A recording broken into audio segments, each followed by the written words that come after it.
Mesdames et messieurs, bienvenue à ce journal télévisé en langue française de ce mercredi 22 décembre 2021, dont voici les grandes articulations. Le président de la République, Évariste Ndayishimiye, recommande à tous les administratifs de tous les niveaux d'augmenter les sensibilisations à la population au respect des mesures barrières contre la COVID-19.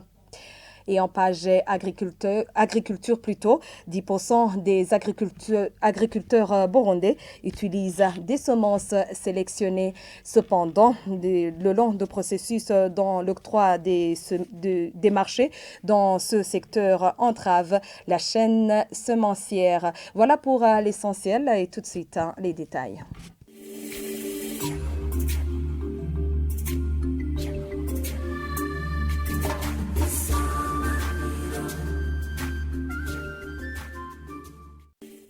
Encore une fois, bienvenue. Les investisseurs détenteurs d'exonération doivent être soumis à une évaluation.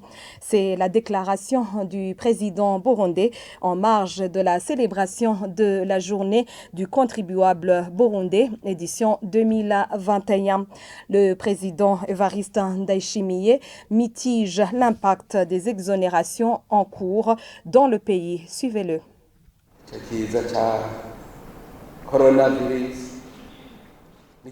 La pandémie de Covid-19 est l'ennemi que nous devons combattre. Le gouvernement a constaté qu'il constitue un grand frein au rendement. C'est pourquoi nous devons faire le tout possible pour que la population n'arrête jamais leurs activités génératrices de revenus. Ça pourrait être le pire si une fois les Burundais passent toute une semaine sans produire.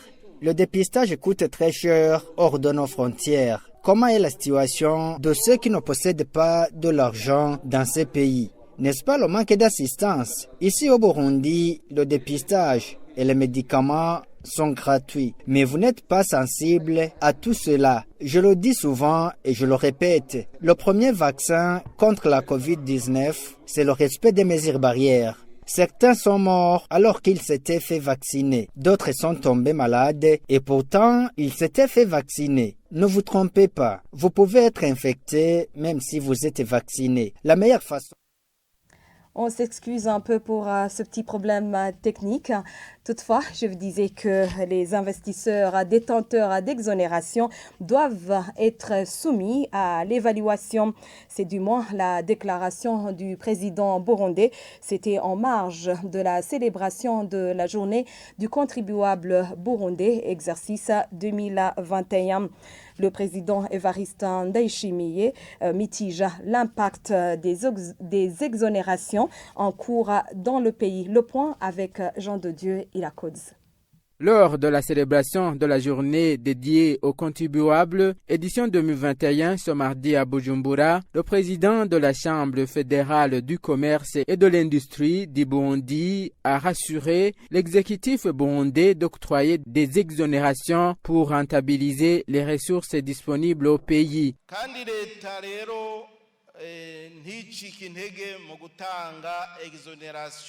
Que le gouvernement ne se décourage pas en ce qui concerne l'octroi des exonérations sur des projets consistants, générateurs d'emplois et de devises. Certains ne le comprennent pas et trouvent que l'abandon, par exemple, de la TVA par l'État semble générer des pertes à ce dernier. C'est totalement faux.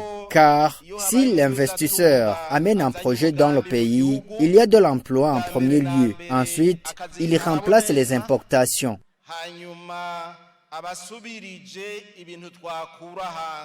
Le président burundais mitige les retombées sociales des exonérations en cours et promet la mise en place d'un comité d'évaluation.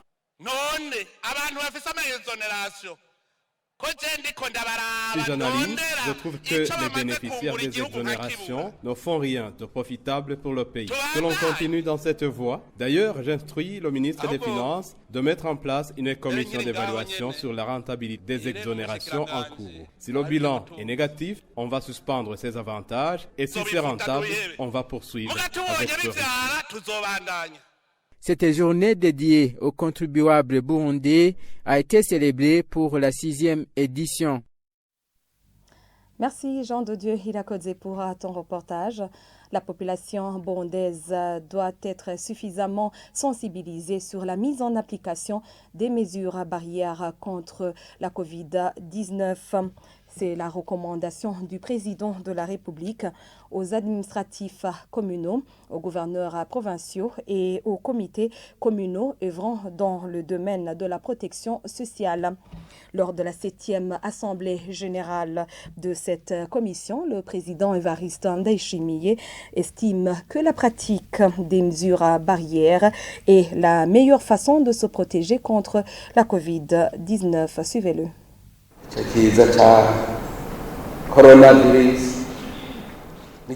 La pandémie de Covid-19 est l'ennemi que nous devons combattre. Le gouvernement a constaté qu'il constitue un grand frein au rendement. C'est pourquoi nous devons faire le tout possible pour que la population n'arrête jamais leurs activités génératrices de revenus. Ça pourrait être le pire si une fois les Burundais passent toute une semaine sans produire.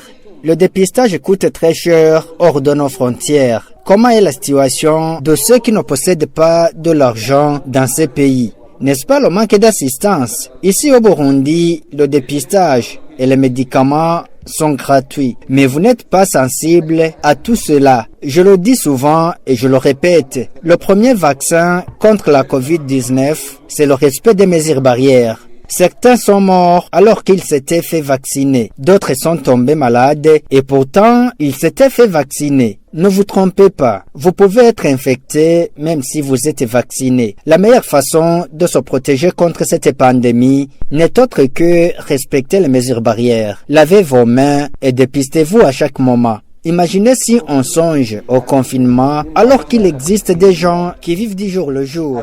La vie deviendra difficile. Je suis gêné par le peuple civilisé qui ne respecte pas facilement les mesures barrières au Covid-19.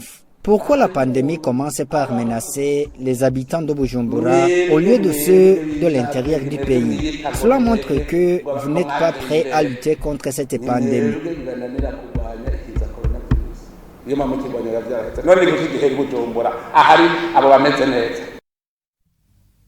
Ce journal continue sur la RTI. 10% des agriculteurs burundais utilisent des semences sélectionnées. Ces données transparaissent dans le rapport de la commission parlementaire chargée des questions de l'agriculture présenté ce mercredi. De longs processus dans l'octroi des marchés dans le secteur des semences sélectionnées entravent la chaîne semencière. N'est-ce pas, Moïse Misago?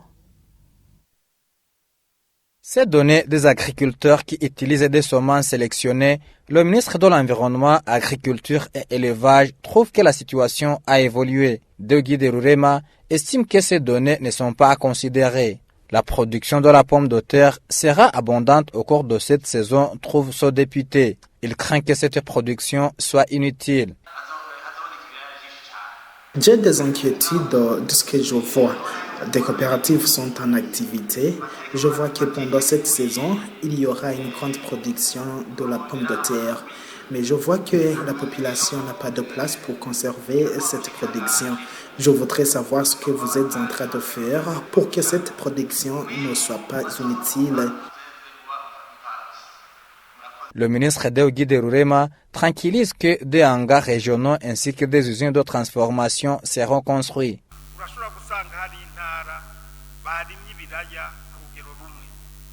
On peut trouver des provinces où on a cultivé uniquement la pomme de terre. On va profiter de cette production. On va implanter des hangars régionaux pour que les régions qui ont la même culture soient développées et puis y installer une usine pour transformer cette production au lieu d'avoir des champs éparpillés ici et là. Quant au manque du personnel et les lois qui entravent les activités de l'Office national de contrôle et de certification des semences Elisabou, le ministre Erurema rétorque.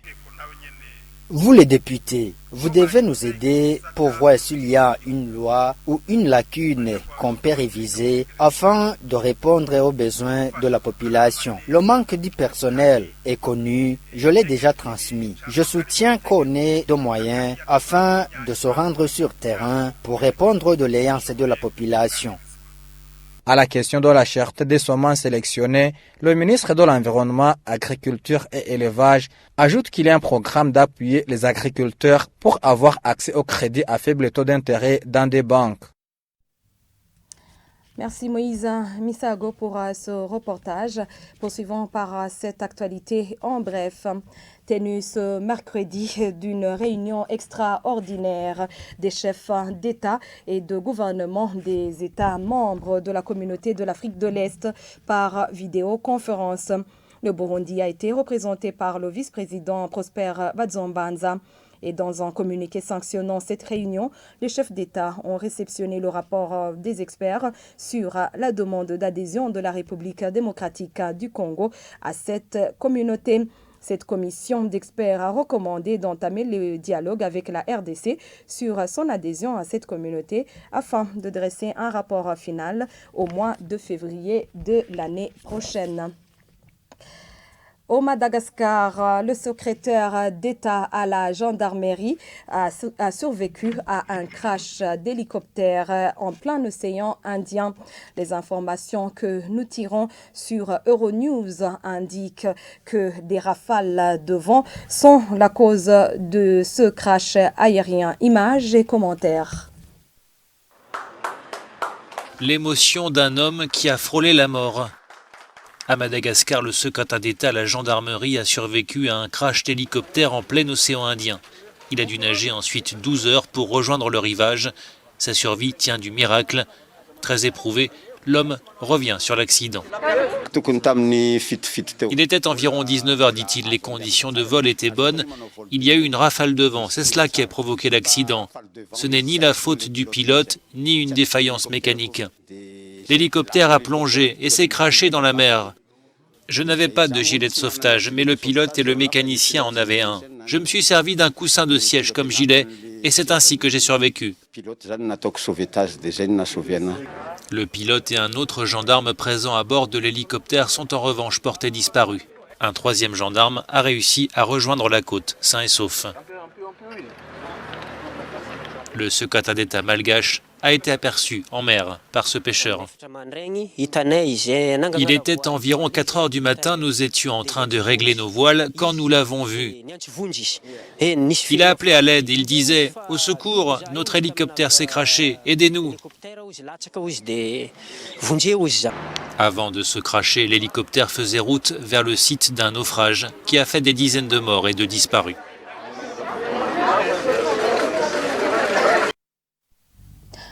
Quittons l'Afrique et rendons-nous en Europe, exactement en France, où la vaccination contre la Covid-19 des enfants de 5 à 11 ans est ouverte. Le ministre de la Santé l'a annoncé ce mercredi et selon les informations que nous tirons sur France 24, il est prévu une forte vague de contamination durant cette période des fêtes de fin d'année. Suivez. Propagation d'Omicron, la France a donc décidé ce matin d'accélérer son calendrier. Les autorités qui tablent pour cette fin d'année sur 100 000 contaminations jour estiment aussi que le variant devrait être majoritaire dans le pays entre Noël et le jour de l'an. Dans ce contexte, le ministre de la Santé vient d'annoncer l'ouverture plus tôt que prévu et ce dès aujourd'hui de la vaccination aux 5-11 ans. Je vous propose d'écouter tout de suite Olivier Véran. Nous ouvrons aujourd'hui la vaccination pour les enfants. C'est officiel, je peux vous l'annoncer. 5-11 ans. J'ai eu les avis favorables des autorités sanitaires et scientifiques. Il faut vraiment engager cette vaccination des enfants. Et dans les heures qui viennent, dans la matinée, sur les sites de prise de rendez-vous en ligne, vous aurez la catégorie enfants 5-11 ans vaccination. Ainsi s'achève ce journal. Merci à vous tous de l'avoir suivi. Merci à toute l'équipe de la rédaction, l'équipe technique, l'équipe de la régie qui m'a aidé à réaliser ce journal pour vous. Ça a été un plaisir pour moi d'être avec vous. Restez branchés sur la RTI. Au revoir.